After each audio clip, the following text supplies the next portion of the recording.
तुम्ही तुमच्या मुलांना योग्य शब्द आणि सकारात्मक विचार करायला शिकवला आहात का?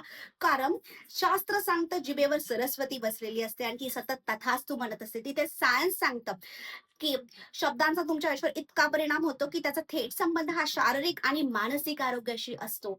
सो ही योग्य शब्दांची पुंजी तुमच्या मुलांच्या आयुष्यभर कामी करेल. कारण त्यांच्या आयुष्यात कोणतीही सिच्युएशन आली, तर योग्य शब्दांनी पुढे जाणं, सकारात्मक विचाराने पुढे जाणं योग्य ठरेल, की अयोग्य शब्द आणि नकारात्मक विचारसरणीने जाणं योग्य ठरेल.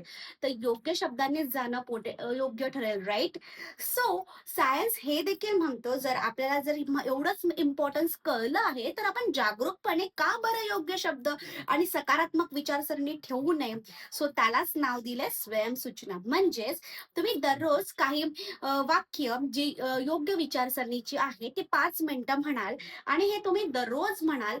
तर ते दररोज रिपिटेटिव्हली मोड म्हणून म्हणाला तर ते तुमच्या सबकॉन्शियस माइंडमध्ये जातात आणि त्याचा तुमच्या शरीरावर आणि मनावर परिणाम होतो.